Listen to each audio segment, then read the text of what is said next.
topic of the discussion is using curve estimation to make prediction and forecasting. बड़ा interesting topic है कि हम curve को use करते हुए रिग्रेशन मॉडल के थ्रू हम फोरकास्टिंग और प्रिडिक्शन कैसे करेंगे. हमने फोरकास्टिंग और प्रिडिक्शन सिंपल रिग्रेशन में भी की, हमने मल्टीपल रिग्रेशन में भी की, और अब हम इसको कर्व के थ्रू करेंगे.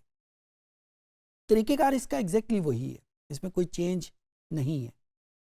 स्टेप नंबर 1 के तौर के ऊपर हम सबसे पहले मॉडल कैलकुलेट करते हैं, और कर्व एस्टिमेशन में यहाँ पे एक एडिशनल स्टेप आ जाता है कि हमें वो कर्व को सिलेक्ट करना है जिसका आर स्क्वायर सबसे बेहतर है, क्योंकि ये वो मॉडल है जो उस डेटे को बेहतरीन तरीके से रिप्रेजेंट कर रहा है. और फिर उसके बाद जब ये सिलेक्ट हो गया तो फिर हम उस मॉडल को यूज़ करते हुए उसकी प्रिडिक्शन करेंगे. तो इस तरीके से हम इसको उन्हीं 2 स्टेप्स के ऊपर चलते हुए आखिरी स्टेप तक पहुंचेंगे.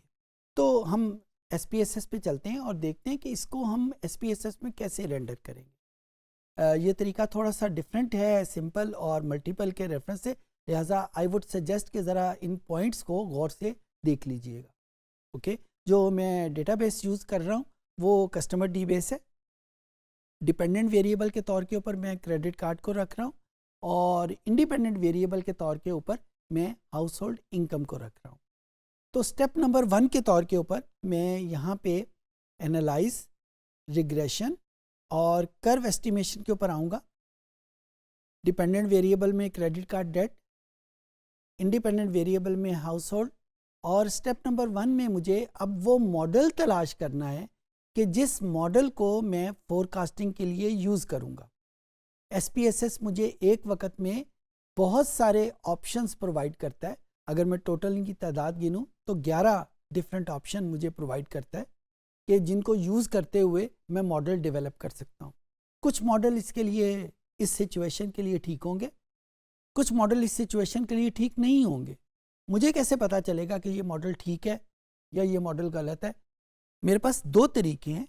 एक कि मैं अपना पर्सनल एक्सपीरियंस यूज़ करूं, और दूसरा तरीका ये है कि मैं स्टैटिस्टिक्स के प्रिंसिपल को यूज़ करते हुए बेस्ट मॉडल की तरफ चला जाऊं. मैं आमतौर के ऊपर स्टैटिस्टिक्स के रूल्स को यूज़ करता हूं, क्योंकि पर्सनल एक्सपीरियंस ठीक हो भी सकता है, ठीक नहीं भी हो सकता. हो सकता है मेरा पर्सनल एक्सपीरियंस कुछ और हो, किसी और का पर्सनल एक्सपीरियंस कुछ और हो, तो वहाँ पे प्रॉब्लम हो जाती है. इस वजह से बेहतर है कि आप डेटे को कहें कि मुझे बेस्ट मॉडल सेलेक्ट करके दे. तो मैं यहाँ पे सारे मॉडल्स को क्लिक कर देता हूँ. लॉजिस्टिक को मैंने इस वक्त क्लिक नहीं किया, क्योंकि इसके लिए मुझे एक एडिशनल पैरामीटर चाहिए था जो कि इस वक्त मेरे पास अवेलेबल नहीं है. तो मैं इन 10 मॉडल को सेलेक्ट कर लिया और उसके बाद ओके का बटन प्रेस किया.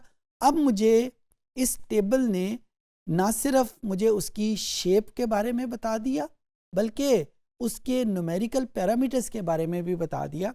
लेकिन क्योंकि यहाँ पे इस स्टेप का मकसद ये था कि मैं आइडेंटिफाई कर सकूं कि बेहतरीन मॉडल कौन सा है, तो मैंने सिर्फ आर स्क्वायर को यूज़ किया. आर स्क्वायर को देखते हुए मुझे लगा कि 0.525 जो कि बेहतरीन यहाँ पे वैल्यू है वो क्यूबिक मॉडल की है. यहाँ पे शायद आपके जहन में ये सवाल पैदा हो कि इसने SPSS ने इन मॉडल्स का आर स्क्वायर क्यों कैलकुलेट नहीं किया, और उसकी वजह इसने यहाँ पे नीचे बताई हुई है कि क्योंकि इन मॉडल्स में कुछ ऐसे मैथमेटिकल पैरामीटर्स आते हैं लाइक लॉगरिथम, लाइक एक्सपोनेंशिएशन. सो इन वैल्यूज़ की, इन फंक्शंस की नेगेटिव कंपोनेंट के लिए, नेगेटिव वैल्यूज़ के लिए इनकी एप्लीकेशन पॉसिबल नहीं है. तो इस वजह से SPSS से उसको कैलकुलेट नहीं किया.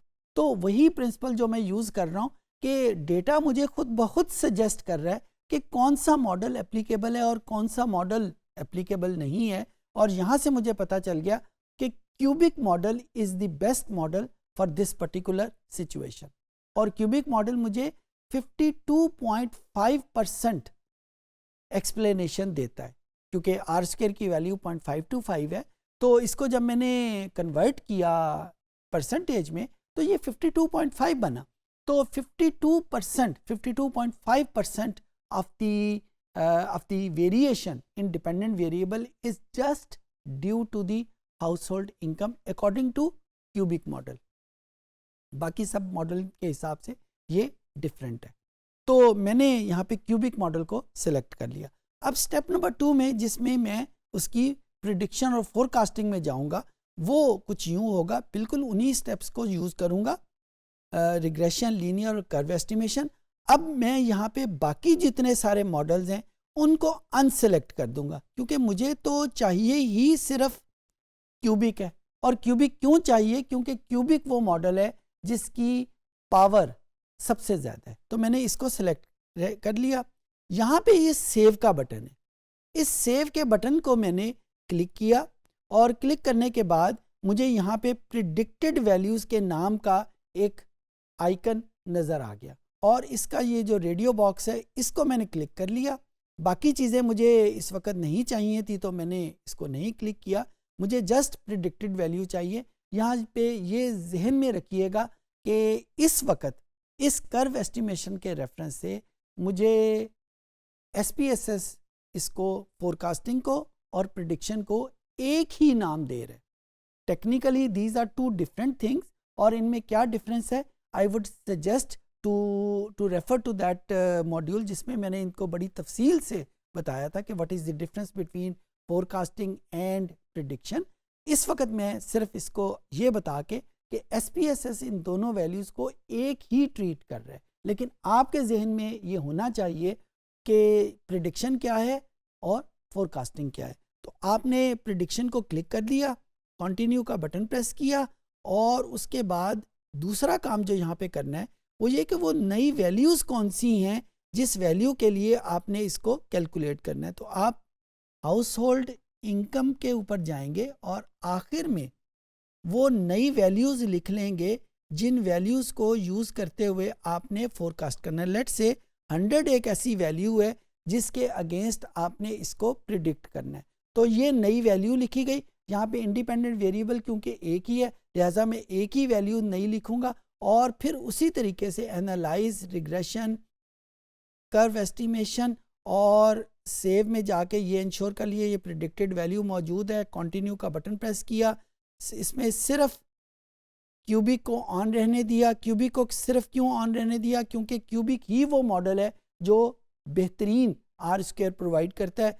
ओके का बटन प्रेस किया और यहाँ पे मैंने इसको जब एंड ऑफ द डेटा में गया तो मुझे एक वेरिएबल यहाँ पे नया मिल जाएगा फिट 1 के हिसाब से जिसमें ये एडिशनल वैल्यू मौजूद है. और ये वो एडिशनल वैल्यू है जो प्रिडिक्टेड वैल्यू है किसकी? क्रेडिट कार्ड डेट की. और ये कैसे मेरे पास आई? मैंने स्टेप नंबर 1 के तौर के ऊपर पहले वो बेस्ट कर्व तलाश की डेटे के R² को यूज़ करते हुए कि जहाँ पे R² बेहतरीन है वो वैल्यू मैंने सेलेक्ट कर ली. उसको यूज़ करते हुए इनकम की नई वैल्यू के लिए मैंने एक प्रिडिक्टेड वैल्यू को तलाश कर लिया. इस तरीके से हम कर्व को यूज़ करते हुए प्रिडिक्ट कर सकते हैं. I hope I could make my self understood.